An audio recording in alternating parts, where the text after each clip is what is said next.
Is it on? You're watching Madison TV. My God, today. RuPaul's Drag Race and Color. Okay.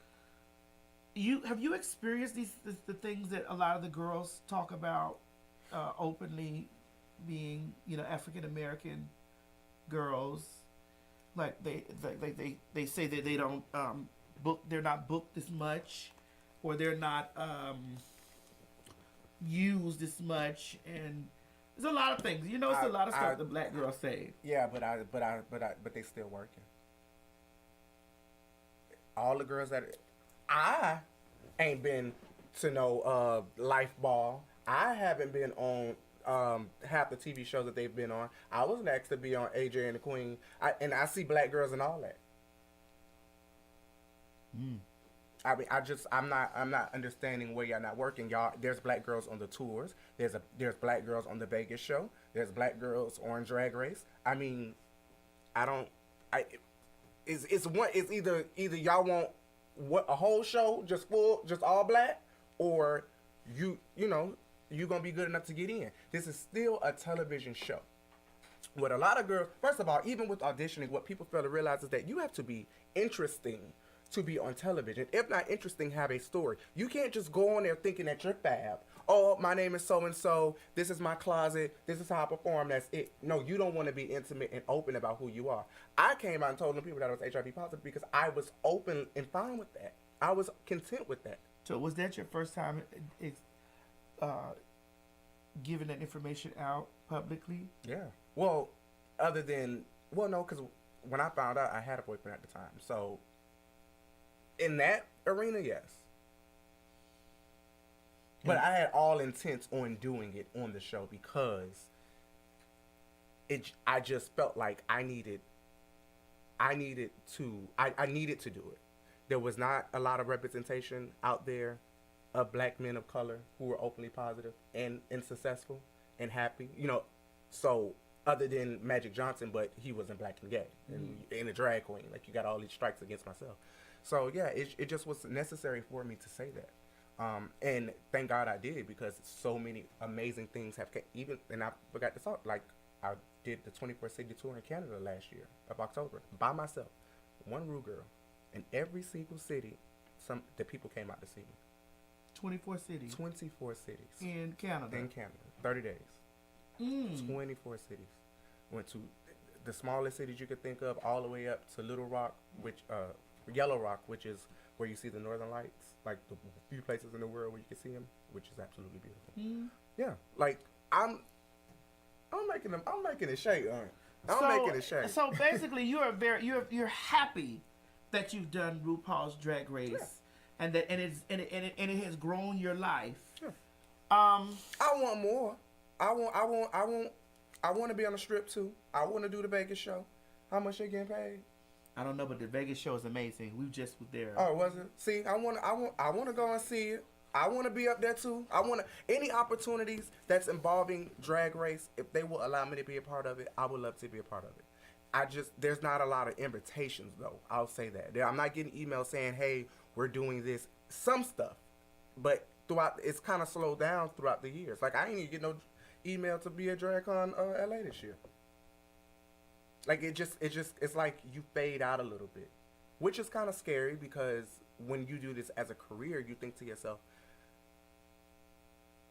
is it slowing down for me? That's why I'm still into pageantry, because pageantry is that small little vessel that allows you to still be visible amongst your community, which I was lucky enough to win Miss Wessland. Yes, congratulations on that. I was going to definitely congratulate you on winning Miss Wessland.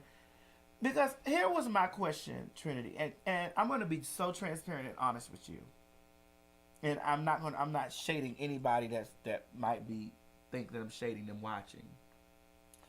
I was like, girl, because I remember at times you were very emotional about running for these pageants and them not letting you in, not giving you the medal when you so deserved it. Even when I felt like, damn, you killed it. You feel what I'm saying? Mm-hmm. I used to be like, girl, you have RuPaul's Drag Race. Why are you letting those girls, make you feel like that you ain't the shit when you don't, jump one of the biggest feats that they can't. And I was like, why did you return back into that pageant world or back into that world? Because, I don't really give a damn how the people feel about me. I don't never have to set foot out in the bar, ever. And I'll eat still. But, so I'm saying this because the girls can make you feel like, it's like going back to the earlier part of our conversation, you ain't shit, you ain't did nothing, you just like me, when in all actuality, you are not. Mm-hmm. You have accomplished. You have done things. You've occupied spaces that they cannot or they will not occupy, and you still haven't made them feel like that you were better than them. You still haven't done that because even me, I'm not gonna sit up here and sugarcoat it. I've occupied spaces, I had opportunities, made all types of money with people that they will never speak to in life. And those bitches still be with the bullshit. Like, not that they supposed to respect, because those are my accomplishments. Mm-hmm. But don't underwhelm them. Like they ain't happening. Bitch, you was on RuPaul's Drag Race Season 6, girl. That was one of the best seasons out of the franchise. It birthed one of the longest running queens, Bianca Del Rio. Because she's still the reigning queen in my eyes. And she is. I like all the other girls. I do. But it was just, season 6 it was like a turning point for that. Was y'all still on Logo? Mm-hmm. After season 6, 7 was on what? VH1? I think 7 was Logo. I think 8 was VH1. 8 was VH1. 9 was VH1? 9, 10, 11, 12. Yeah. But 6 was a great season. And which was the list of season 5? Yeah, 5 and 6. I did enjoy 5 and 6. Mm-hmm. Now, so that was, why did you go back to the pageantry system and go back and endure all that? They were treating you some kind of way? Well, no, pageants. I grew up. I started with pageants. Like that's why I started. So it's a love. It's a love that I have. The idea of reigning certain systems and being a part of certain families. I did Wessland 8 years ago against TsM. Mm-hmm. I got first to her. And it's just always been in my heart to be a part of something like that. The thing with me is just how I feel about going back on Drag Race and All Stars is how I feel about pageantry. The difference between pageants and All Stars is I have the opportunity, if I lose, I can come back next year. I haven't been granted that opportunity with Drag Race. And had I been given that opportunity with Drag Race, my future would be a little different because I would be, I wouldn't say more relevant, but I would be more visible to more people, given the opportunity to do more things, and I won't have the time to focus or prepare for a pageant. I have been given and granted time to prepare because I am not working as much as other girls are. And I still love entertaining and performing and traveling and being around the world and stuff. And on the flip side of that, because I have the platform that I have, and I don't think pageantry is respected enough in the drag community. The only pageant people see is Drag Race. And to me, it is a pageant. You get a crown and a scepter. You get a cash prize. You're 2 for a year. You're a queen. So that's a pageant to me. It's the rules and regulations are a little different, but it's a pageant. And that's a crown that I want as well. They have to grant me that opportunity to get it. Like, they have to allow me to get back on there to get it. And, in the meantime, I'm just going to make it shake and do what I do. There's other hats that I want. And, I'll just continue to get there. Who's to say that they'll ever have another All-Stars? Who's to say that they'll ever call me? They currently have an All-Stars coming. Well, but... Whose phone is that? Sorry. That's all right. Yeah, who's to say that... That might be them calling you. But yeah, who's to say that they'll have another All-Stars? And I just don't want to be sitting around waiting on them, which I did. But last 3 years, I built things around Drag Race. Like, waiting on the call, like, girl, like, you finna get on, you finna get on, you finna get on. Mm-hmm. And it didn't happen. And I said, you know, if I won Wessland, then I was going to give Wessland all of me. And everywhere I go for this whole year, I'm going to wear this W and I'm going to wear my crown. Well, that's good. When I go to DragCon this year, I'm going to walk down that pink carpet with my crown and my sash on. I want that community, that Drag Race community, to respect pageantry just as much. Y'all go ballistic over these girls and spend hundreds and hundreds and hundreds of dollars to go to these events that only happen sporadic throughout the year, but they have drag and pageants in your backyard all year long. And there's local queens that y'all don't pay no attention to, but the minute they get on the show, oh my God, I live and breathe for you. No, bitch, they been here. So if y'all love drag this much, go out and support it. It's right here in your backyards. I plan on having Wessland looking like salt and pepper next year. I want the blacks and the whites in the building, contestants and patrons. Because if you mess with me now, support me in everything that I do. Not just if you see that I'm coming to a Drag Race event, you want to see me. No, come support me at this pageant. Fall in love with some new queens. Because there's talent that you ain't never even seen before. To play devil's advocate here, you know. I love when you play devil's I am.